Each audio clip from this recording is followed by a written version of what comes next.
Hello, welcome to AJ in Review at ThinkTech Hawaii, coming to you from Pioneer Plaza at downtown Honolulu. I'm your host, Hong Jiang, Associate Professor of Geography from University of Hawaii at Manoa. My guest today is Professor Perry Link from University of California at Riverside, joining me from Taiwan through Skype, and today's topic is Inside the Chinese Language.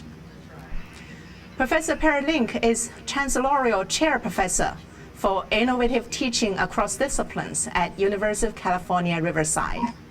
He went to Riverside in 2007 after a distinguished career at Princeton University. To those in China studies, Professor Link needs no introduction. Some know him by his Chinese name, Lin Pei Rui. He's a renowned Chinese scholar, or China scholar, in modern Chinese language and literature. Professor Link has many publications, books, articles, translations, including the Tiananmen Papers, a collection of documents leaked out by a high-level Chinese official that helps to chronicle the events before and after the 1989 student protest at Tiananmen Square, known as the June 4th incidents or June 4th massacre. And today, we'll be discussing Professor Link's recent book, An Anatomy of Chinese, Rhythm, Metaphor, Politics, where he demonstrates his tremendous knowledge in Chinese language, society, and politics. And Professor Link, thank you so much for joining us all the way from Taiwan. Well, it's my pleasure. Thank you for that very kind introduction. It's too kind. Actually, I wanted you to add or correct if there's any mistake there, because a lot of our viewers may not know you and your work. So maybe we'll start with you, having you give us a more of an introduction of your work. The only small mistake in the introduction is that I moved from Princeton in 2008 instead of 2007. My work, that's a long story. We could take a whole hour doing that. That's right. Just in very brief outline, I started my work as a scholar in the philosophy department at Harvard. My undergraduate major was philosophy, and I applied to grad school in philosophy, but I also had a chance to go live in Hong Kong the year after I graduated, and I took Chinese on the side, and I just was seduced by everything in Chinese culture. I loved it, so I came back to study Chinese history, and then wanted to learn in Chinese history of ideas, especially of popular ideas. So I found popular fiction as a way to study this, and my PhD dissertation was on popular fiction in the early 20th century, trying to learn from it the way people handled this onslaught of modernity and new style this and old style that, and good and bad, figuring out values. And it was really a wonderful project. I loved it. But it led me then into literature. And at the same time, I was supporting myself as a teaching assistant in Chinese language. So I ended up in language and literature for most of my career. But then as I studied literature more and more, especially contemporary literature, I got to be friends with the so-called dissident writers. I don't like the word dissident.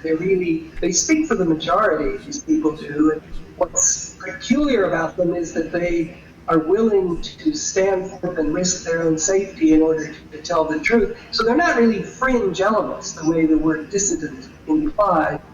But people like Liu Bingyan, and the astrophysicist Fan Lizhi, and others called dissidents, became very good personal friends, and therefore I moved into politics in that way. So you can see going from philosophy to history to literature to politics and language in between. I'm all over the place. Jack of all trades, master of none. And that, all of your great wide range of experience, I think all enter into this book, Anatomy of Chinese, that we're going to be discussing. That's just wonderful. And I just want to have you mention one more thing about your association with what you call dissident or non-dissident writers. Liu Xiaobo would be one of them, because he's the winner. Yeah, go ahead. Yes, of course. I don't know Liu Xiaobo personally very well. I've talked to him on the telephone before he was sent to prison, and shortly after he was sent to prison, Harvard University Press asked me if I would edit a collection of his writings in English, and I did, and I read him very carefully when I did that, and came really to respect the depth of his erudition. Before that, I thought of him more as a gadfly, someone who stands up and tells the truth in order to make sparks fly, and he is that. But in addition to a spark maker, he really is a very deep thinker. His range of his interests, from east to west, from ancient to modern, surprised me, and his ability to analyze Chinese society and Western society really goes far beyond what others can do. And that's right. And a lot of our viewers may not know that he is still in prison in China, wasn't able to go to claim his Nobel Prize in 2009. That's right. So what's taking you to Taiwan now? What is your current work? My current work is on comedians' dialogues, 相声. Oh, wow. Ever since when I was writing my dissertation, I was exhausted at the end of the day, and to relax, I could listen to Hou Baolin's tapes of 相声just for fun. And then when I first went to live in China in 79, 80, I met Hou Baolin and other performers, and I collected a lot of tapes. And it was always a sort of side interest of mine. I've written 2 articles and a number of other short pieces about xiangsheng, but my project this year is to write a comprehensive history of xiangsheng from mid-Qing until now. A number of scholars in mainland China have done a very good job of writing the history of xiangsheng up to 1949, but they can't, for obvious reasons, be honest in what they write about what happens after 1949. They know a lot about it, and they've written articles about it, and we'll talk about it, but no one has written the history from 1950 on. So my ideal is to borrow their scholarship from the earlier period, adding some of my own, but then mostly weave together the rest of the story from the 1950s to the present day. That's fascinating. I look forward to reading about it because, I grew up in China and grew up with these xiangsheng. And it definitely requires a scholar like you who has this fresh look at Chinese language and culture, and also know the language so well from the inside out. So really look forward to that work. So you'll have to wait 2 or 3 or 4 years. I'm not that close to finishing. I see. Oh, I'll be patient. And so we're going to take a short break. This is Asia in Review at ThinkTech Hawaii streaming live. And we've been speaking with Professor Perry Link. We're going to get to his latest book, Anatomy of Chinese. And today's topic is Inside the Chinese Language. And we'll be right back after this short break. Aloha, I'm Jay Fidel, founder of ThinkTech Hawaii.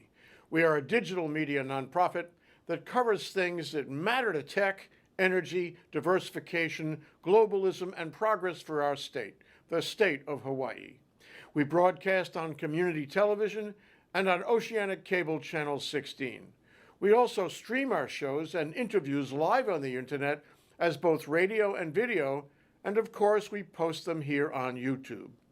We collaborate with the Hawaii Venture Capital Association to present monthly luncheon programs on subjects of interest to the business community, and we write for the Honolulu Star Advertiser. ThinkTech works hard to raise public awareness in Hawaii. Check out our website, thinktechhawaii.com, and come to our YouTube channel, ThinkTech Hawaii. We hope you support our mission and that you like our work. I'm Jay Fidel. Mahalo. Hello, we're back. We're live, coming to you from Pioneer Plaza at downtown Honolulu.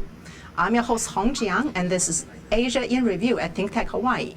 We've been talking with Professor Perry Link from University of California at Riverside about Inside the Chinese Language. So, Professor Link, let's get to your book. I'm looking forward to this part. Your book is just a fascinating read about the different aspects of the Chinese language. So maybe have you gave us just a little bit of overview of your book, and then we'll get into the different parts. This book, in a sense, wrote itself. I didn't plan it from the beginning. I just noticed when I was talking with Chinese people and listening interesting things, and I put notes in files. And over about 20 or 30 years, I started this in the 1980s. And then about 10 years ago, I thought, my goodness, these files are fat. I better write them up. And I thought about the three kinds of topics that I've written the book in just by gathering the notes. The rhythm part comes from living in China and noticing that the Chinese language, perhaps because the morphemes are monosyllabic, can make rhythms much easier than Western languages do. And there's lots of rhythms all over the place. And I noticed this and then thought, what do they mean and what are they doing? I call the book Anatomy of Chinese because all three of its parts, rhythm, metaphor, and politics, are things that are in the language, but the users of the language don't necessarily notice as they're doing it. So it's the way your pancreas works, or your liver, it works, and it's important that it works, but you don't notice it as it does. These rhythms are a wonderful example of that. Then the metaphor part, it comes from having read a little book by George Lakoff called Metaphors We Live By, where he analyzes conceptual metaphors in English and claims that they're fairly universal. Then I started testing it against Chinese and found that some of them are universal, which was very interesting, but well, not universal, but common to Chinese and English anyway, which are very different languages. But then I found some that aren't shared, and that was interesting. So I got into that. The politics part also just was a spin-off, you might say, of my interest in the writers and with popular protests against communist rule and how language is used, both by the Chinese government and by the people who argue back on the other side. And I wrote an essay about this in Chinese about 15 years ago and then expanded that to the third part of the book. So the book grew from the ground up, as it were, and it wasn't until the end that I had this idea that all three parts are anatomy in the sense that they work even though one usually doesn't notice how they're working. When I read the book, it's just really fascinating because as a somebody who grew up in China and I lived through these languages, and it's hard when it's so familiar. It's a lot of the things are hidden.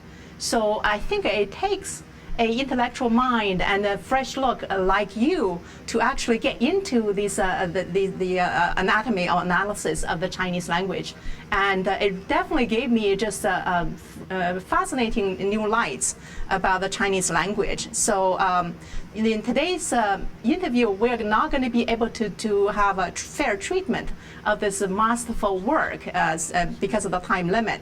And there are three parts to it. The book is called Anatomy of Chinese Rhythm, Metaphor, Politics. So we're going to spend maybe very little time on the second part, metaphor, and then move to rhythm and politics. Would that be okay? That's fine, whatever you like. Okay, so let's have you explain a little bit about the metaphor. You talk about you finding certain Chinese metaphors are different from the Western, and also you also talk about conceptual metaphor. So if you could just give us a little bit of a introduction there. Right. Yes. First of all, what I mean by metaphor here is what cognitive scientists call conceptual metaphor.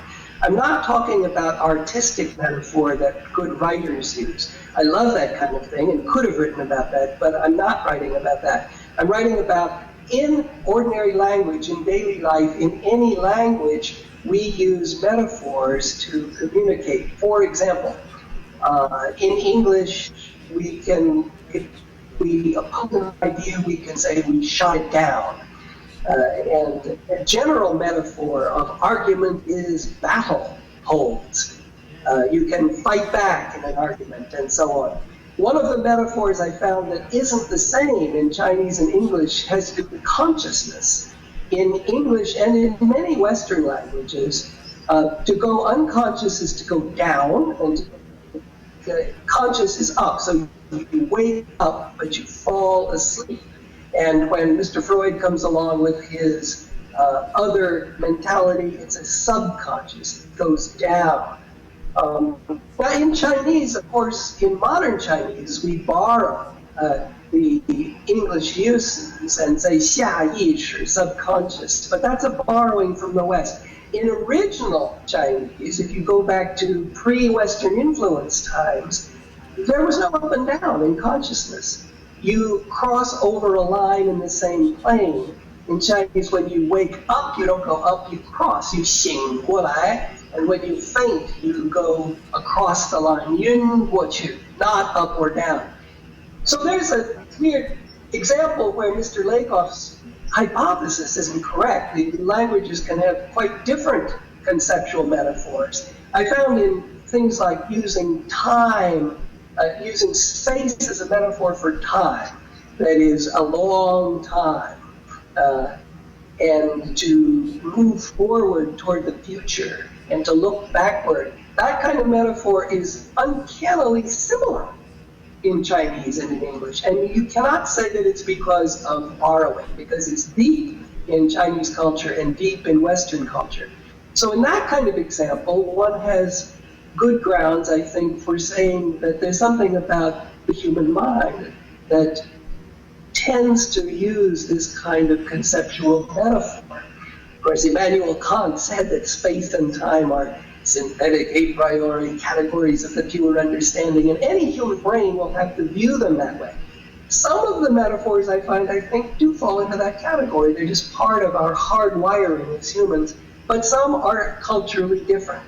Another that's obviously different are colors. What blue and what yellow and what red mean in the two languages sometimes are the same, sometimes not. In Chinese, we say couple to someone who wears a green hat. Well, why green? That's just arbitrary. But if you say you're embarrassed in Chinese, you say 脸红, your face is red. And in English, we say red face too. So there are a lot of commonalities, and where the commonalities are, it's fun to think of why they're there. For 脸红, for example, when one is embarrassed or cold or angry, it tends to be that the blood rushes to the surface of the skin, the capillaries near the skin. So it's a physical fact for human beings probably anywhere that one tends to look more red when one is either angry or cold wind blowing on the face and so on. So sometimes there are these, what the scientists call experiential bases for the common metaphors.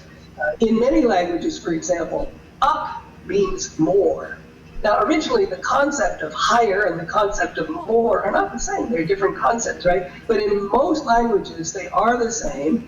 And they theorize, I think correctly, that that's because when you make a pile of something, you have more things in the pile. And the more things you have, the higher the top of the pile goes. So more and up tend to be associated anywhere.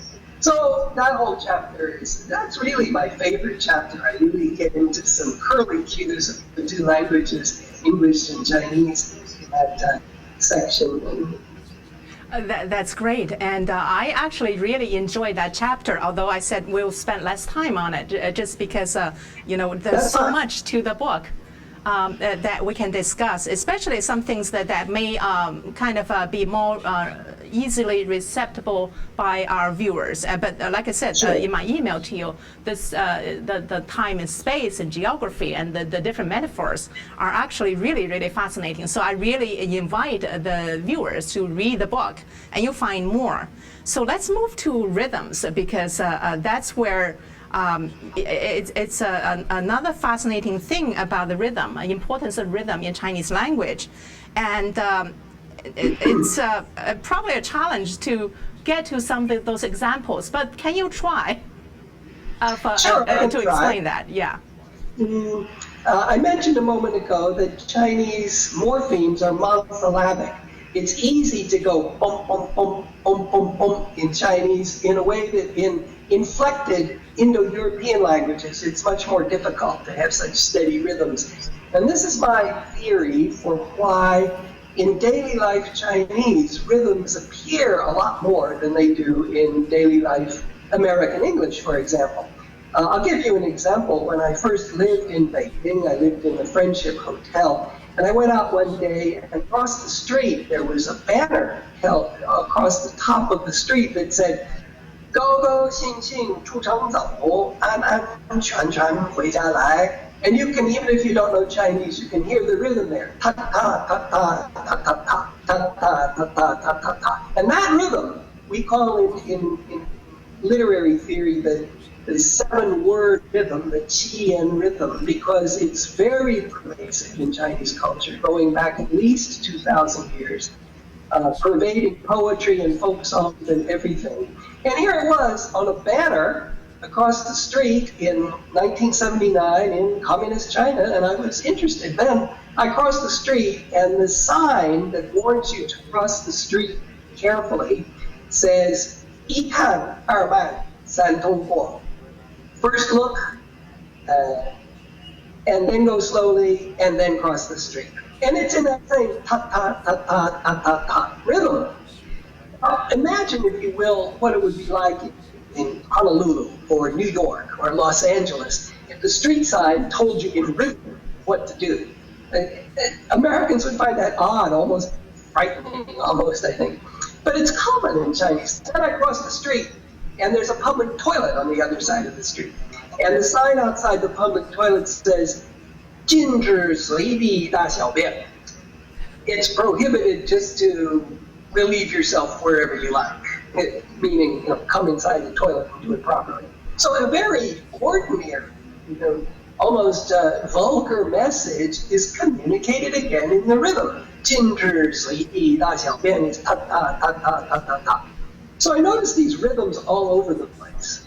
I get on the bus, and the young woman who sells tickets on the bus says, 下一站农科院没票买票 ta ta ta ta ta ta ta ta ta ta. And always in that rhythm. And all of the bus stop nicknames in Beijing at the time, and I think now, were 3 syllables. So you could say, 下一站农科院, the Agricultural Research Institute, in 3 syllables, so that the rhythm would work. All of the bus stop signs, nicknames were 3 syllables. And then I thought that rhythm, ta-ta-ta, ta-ta-ta, ta-ta-ta-ta, actually it's the same rhythm we use in the US for phone numbers, right? My number is 609-780-3040 or whatever. So again, the question comes up of, are these rhythms all culturally determined, or are some of them natural patterns hardwired in the human mind? So it was interesting to make comparisons. Then the big, really interesting question for me in the rhythm section is whether the rhythms mean something. Because if you say, 一看二慢三通过, cross the street having looked and be careful, in the rhythm, it seems to me there's something a little more authoritative or exalted or official or some word. It does mean something. It means something different from if you just said, 哎,你小心过街. If you say it in ordinary language without a rhythm, you say the same content, but it doesn't have that same austere authority that the rhythm holds. So I think there are meanings, and I asked a friend in the English department at Princeton about this, and he said, oh, of course rhythms can have meanings, and he cited the English Irish pattern of the limerick. Anything in that ta-ta-ta-ta-ta-ta-ta, any content that you put into that rhythm to a Western ear who's familiar with the limerick sounds funny or whimsical. The rhythm itself carries the idea of whimsy. All right, so if rhythms mean something, though, the question is, how much are people aware that they mean them? And here there were some really interesting puzzles, because that ta-ta, ta-ta, ta-ta-ta, Qian rhythm, 7-syllable rhythm that I found everywhere, I noticed was also used in political contexts, even the most high-level ones, the most tense ones. In the summer of 1966, for example, at the onset of Mr. Mao's Cultural Revolution, on August 31st, the Red Guards came to Tiananmen Square in a great mass to praise him, and they said, 我们要见毛主席. The same pattern, the same traditional pattern. To simply say we want to see Chairman Mao. Yeah, 我们要见毛主席. We want to see Mr. Chairman Mao. But they used this traditional rhythm.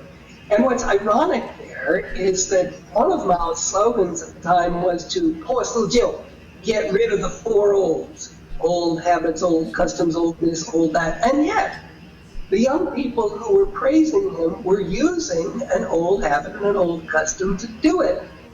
And clearly liked it, and I think he liked it. Now, this is a puzzle, because if we say the rhythms have meanings, we also have to face the fact that Mr. Mao and the Red Guards were not aware of the meaning. I think when they say 我们要见毛主席, they feel they're exalting him, and he probably feels exalted. Both sides enjoy the rhythm, but they don't notice that they're doing it, because if they did, they wouldn't, because it's one of the four olds. Then I looked around in the Cultural Revolution languages and found that these rhythms were all over the place. One of the slogans was 灵魂深处干革命, make revolution in the depths of your soul, but in that same pattern. And this is where I find just really fascinating, just because it's the older traditional rhythm that's used to advance a communist kind of a project. So sorry I interjected here, because we're coming to a short break. This is Asia in Review at ThinkTech Hawaii, streaming live, and we've been speaking with the Professor Perry Link about his new book, Anatomy of Chinese. And when we come back, we'll learn more. Aloha, I'm Nicole Horry for ThinkTech. For nearly half a century, the Hawaii Foreign Trade Zone No. 9 has brought the benefits of the Foreign Trade Zone program to Hawaii businesses and entrepreneurs. DBET, the Department of Business, Economic Development, and Tourism, operates Hawaii's Foreign Trade Zone program to encourage international business and economic development. The Foreign Trade Zone's mission is to increase the amount of international trading activity in Hawaii, thereby providing employment opportunities for the residents of our island state. For more information, see ftz9.org. I'm Nicole Horry. Mahalo. Hello, we're back. We're live, coming to you from Pioneer Plaza at downtown Honolulu. I'm your host, Hong Jiang, and this is Asia in Review at ThinkTech Hawaii. I've been speaking with Professor Perry Link about his new book, Anatomy of Chinese. And so Professor Link, before the break, we were just talking about the rhythm, and it's being used for political means, to kind of advance political projects. And it's interesting that if I understand your book correctly, you indicate that this kind of rhythm lend a sense of correctness and help to strengthen a political agenda there. Yes, not just political. In the recent years when commercialism has come to China so vigorously, this kind of rhythm is all over the place in advertisements as well. So it's multifaceted in its uses. Politics is certainly one of them. The reason I find the Cultural Revolution examples so interesting, among others, is that it's contradictory to use these old rhythms in a movement where you're trying to destroy old things. And this is my strongest evidence for my claim that although these rhythms mean something, the users, the speakers and the listeners are unaware that they're using it. Now that very fact seems contradictory. Usually when we say mean, we mean that we're conscious of it. If I step on your toe and you say, ouch, I say, I didn't mean to, means that I didn't consciously intend to. And that's usually what we mean by mean. But here, with rhythms, we have meanings that are communicated even though the people using them are not consciously aware that they're doing it. That's right. That's what I find one of the fascinating hidden aspect of the Chinese language, that if for people like me growing up in China, and I hear this so often, it just sounds right. Haven't thought much about it. That's why I said, so much of your work is... It's not just Chinese. Let me, for your listeners, give an English example so that maybe they can feel intuitively what it's like.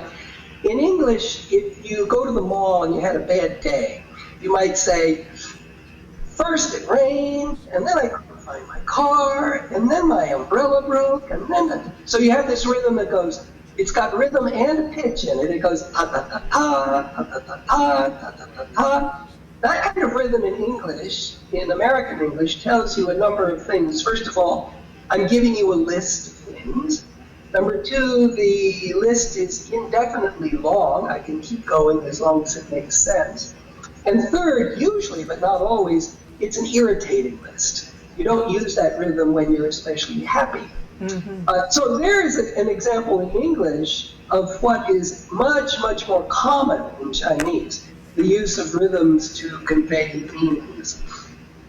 Yeah, that definitely, yeah. I guess I wanted to link it to the politics part, because we are moving to the third part on politics. Okay, yeah, sure. And first, in the beginning of that section, you talk about the bifurcation of a Chinese language into official and non-official language. Can you explain briefly? Well, any society that is big enough to have a government has this distinction between official language and unofficial language. Modern Western society has it, and ancient China had it in the imperial times. There was Guanhua, that the officials spoke, and it was the same everywhere because they traveled to different parts of China to serve as officials. And this Guanhua, this official language, was different from ordinary people just, buying fish in the marketplace or telling Junior to come in out of the rain. Ordinary language was different. What I argue, though, in this section is that beginning in the late 1950s, when Mao Zedong started his anti-rightist movement and then the Great Cultural Revolution and the Great Leap Forward in between, these disastrous things that brought tremendous political pressure down on ordinary people made this distinction between official and unofficial language sharper and bigger. By bigger, I mean just the differences were greater, and also made it, for the first time really in Chinese history, required. That is, in imperial times, the Guan, the officials, would speak the Guanhua, and ordinary people didn't have to. But starting in the late 50s, in Maoist China, ordinary people had to, in order to defend themselves if they were attacked politically, or even just to get something done in daily life. I'll give you an example from my own experience. When I first lived in China in 1979, I was on a campus at Zhongshan University in the South, and this was just a few years after Mao Zedong died, and the official, unofficial language was still very sharp. And the Party Central sent down a notice to the universities that we should be better to the intellectuals because they were persecuted under the Gang of Four in the Cultural Revolution. I had a friend, a professor of philosophy, who lived in a tiny, cramped apartment with his 2 children and his wife, and they only had 2 rooms, and they wanted a bigger apartment. So he wanted to go to his party secretary, the boss on campus, to ask for a bigger apartment. But he couldn't go in and just say, can I have a bigger apartment? He went in and said, could we consider applying the recent Party Central directive on intellectuals? So, you see in order to get his apartment, his daily life desideratum, he had to play a kind of language game. I use the metaphor of language game quite a lot. It's like playing a chess game, move this piece here and that piece there, to get his apartment. Even more commonly, people under attack were forced to use the official language in order to defend themselves. So in all of these ways, starting in the late 50s, this distinction grew sharper. Now, of course, in the post-Mao period, it softened a bit. Thankfully, we're not under quite the regime that Mr. Mao applied, but the distinction is still there. You can see it even now. When the third plenum is going to meet in a few weeks, you'll see all kinds of official banners and official language. So what I do in this chapter as part of the book is to, first of all, describe the particular features of the official language. It's different in its lexicon, and even in its grammar, and what I call its goal-oriented function, and finally its rhythms as well, and then it's substituting fit for truth. I have an argument and give all kinds of examples of how playing this chess game to get what you want, you have to be more concerned with whether you're using the right words in the right way, and that's even more important than whether what you're saying is true or not. It becomes a different function of language, almost, in the official language. And then in the remainder of the chapter, I just go through several examples of how the game is played from the two sides. The two sides, I mean the government strategies in applying the language game and in ordinary people's language in handling it. Or sometimes, if they're courageous, trying to oppose it or deconstruct it on the other side. And the big story, by the way, in that other side, the ordinary people answering back, is the internet. The internet has just been a major change, I think, in the relation between officialdom and ordinary people in China, because it's the first medium in the history of the communist movement in China that the party has not been able to fully control. And the way people speak out on the internet, see what they do on the internet is before all kinds of language at the official level was both formal and official and public. All of those went together. And then you had, at the other level, informal and unofficial and private. But what the internet does is take private style language and put it in public on the internet. And because people can do this in the privacy of their own homes just by going online, it's much harder to control, and it's led to what I call cyber assembly. People on the internet can meet in cyberspace without meeting in person where the police can break them up. And this is just bringing some pretty fundamental changes, I think, in China.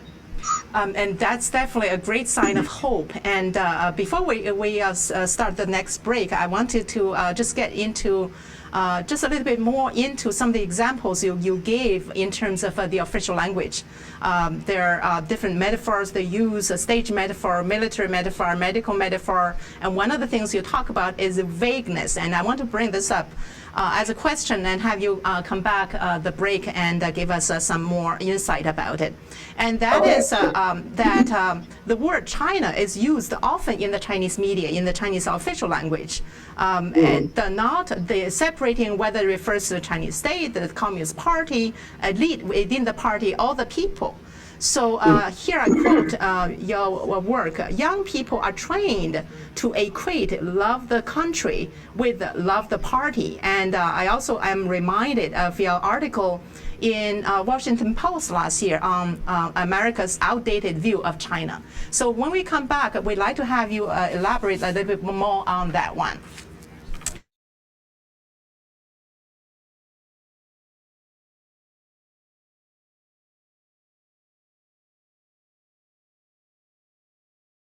Aloha, I'm Jay Fidel for ThinkTech. For nearly half a century, the Hawaiian Foreign Trade Zone, number 9, has brought the benefits of the Foreign Trade Zone program to Hawaii businesses and entrepreneurs. DBED, the Hawaii Department of Business, Economic Development and Tourism, operates Hawaii's Foreign Trade Zone program. It does so to encourage international business and economic development. The Foreign Trade Zone mission is to increase the amount of international trading activity in Hawaii, thereby providing employment opportunities for the residents of our island state. For more information, see ftz9.org. I'm Jay Fidel of ThinkTech. Mahalo. We're back, we're live, and coming to you from Pioneer Plaza at downtown Honolulu. I'm Hong Jiang, and this is Asia in Review at ThinkTech Hawaii. We'll be speaking with Professor Perry Link about his new book, Anatomy of Chinese. And Professor Link, if you could elaborate on the effect of the vague expression of China and how it's influencing people's view of China and also in international relations. Sure, what you mean by that, by vague use of language. First of all, it's one of the standard tactics of the Chinese government to make the prohibitions that it gives to people vague, if that's what you mean. That is, for example, in 1983, when there was the anti-spiritual pollution campaign, it was very clear that spiritual pollution or later bourgeois liberalism or these things were bad and you should avoid them. So the evaluative component of the meaning was clear, but the denotative part, that is what it actually meant, was, does bourgeois liberalism mean that I can't have long hair or shouldn't wear bell-bottom trousers, or if it is long hair, how long? And if I cross the line, what is the punishment? And how come some people are punished and others aren't for apparently the same infractions?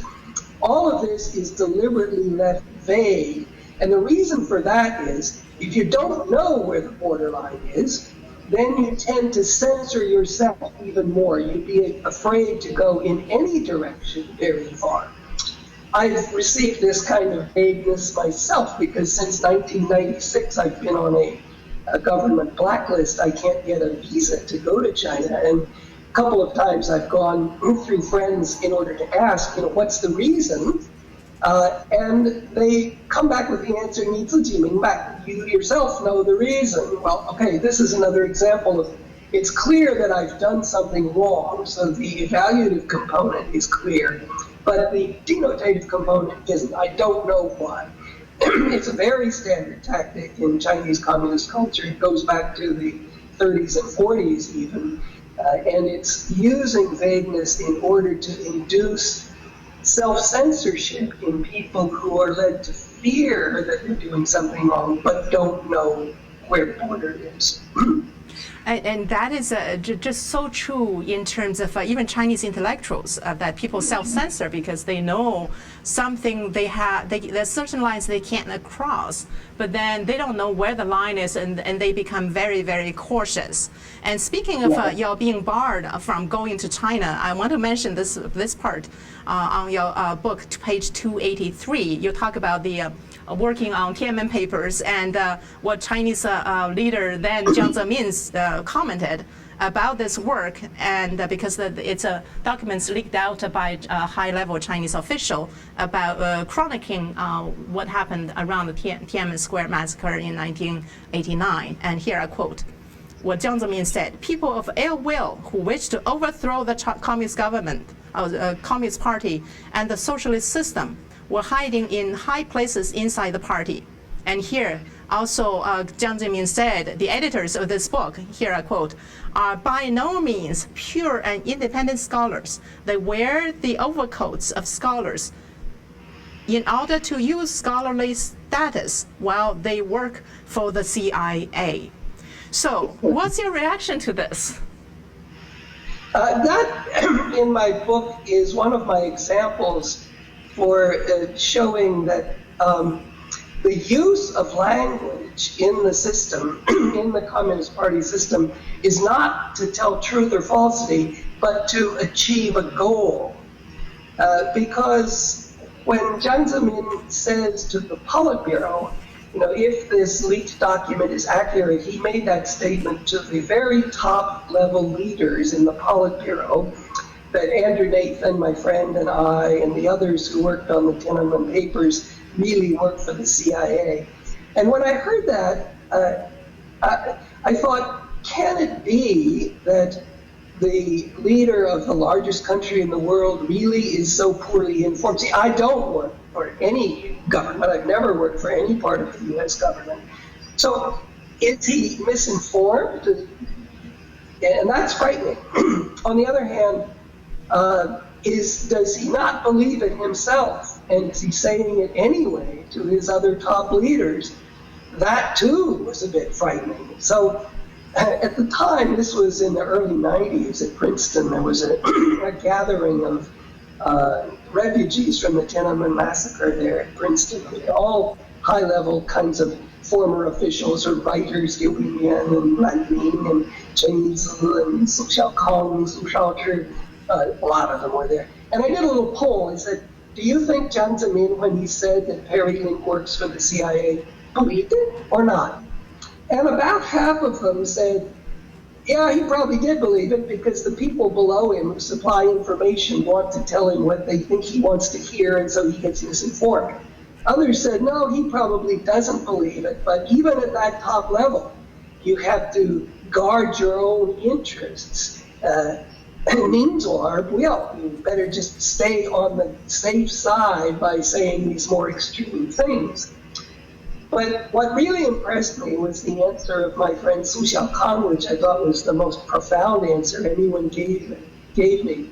He said, Perry, you're a Hanxuejia, you're a China scholar, but you're asking a naive question. Jiang Zemin doesn't even think of the question that you are asking. He doesn't think, when he says that it's either true or false. He's giving to his colleagues at the top level a tool to go use. You say that Andrew Nathan and Perry Link and Orville Schell work for the CIA. This is what to spread and to say because it reaches the effect that you want to reach. It doesn't matter if it's true or not. That question doesn't even pop up. And there are other examples I give in the book of this kind of language. This is what I mean by fit substituting for truth. And one phrase you use there is impossibility of lies, which is really is so on the mark in terms of the kind of official language that's used by the Chinese government. So we yeah, let me explain what I mean by that. I don't mean impossibility of lie in telling a falsity when telling a falsity when it's really true. It's not true and false. What I mean there is that if you understand this practical function of language, that it's not about truth and falsity, but about achieving a goal or not. That's right, yeah. You can rely upon it that whatever someone says in the system, in that person's view, in his and his party's interests. In that sense, a lie is impossible. Definitely, yeah. So time goes fast, and we just have 1 or 2 minutes left. And I want to ask you the last question. It's a large question, but we only have 1 or 2 minutes for your answer. And that is, how does this official language influence people in terms of their, thought patterns and their worldview, given that the ordinary people have to live through and be able to speak this language, sometimes on a daily basis? Well, here I think the internet's making a big difference. The sarcastic language on the internet that now calls the government the Gui Chao, the esteemed dynasty, and us netizens, the Pimin, the little fart people down below, this kind of distancing of us from the government is much more pervasive in public on the internet now than any kind of distinction between us and the government was 5 or 10 years ago. So I think, yes, that this kind of new use of language, especially as we see on the internet, might lead to different concepts of what it means to be Chinese. And I definitely like that positive ending. And thank you so much, Professor Perry Link, for joining us. And my pleasure. I'm sorry my voice is going hoarse. Well, I can hear you clearly. Thank you again. And I'm Hong Jiang. This is Asia in Review in ThinkTech Hawaii, coming to you from Pioneer Plaza at downtown Honolulu. And I want to thank our production manager, Ian Davison, communications director, Chrissy Golfigan, and our producer, Jay Fidel. And again, this is Hong Jiang at Asia in Review. And I'll see you next Tuesday. Thank you and goodbye.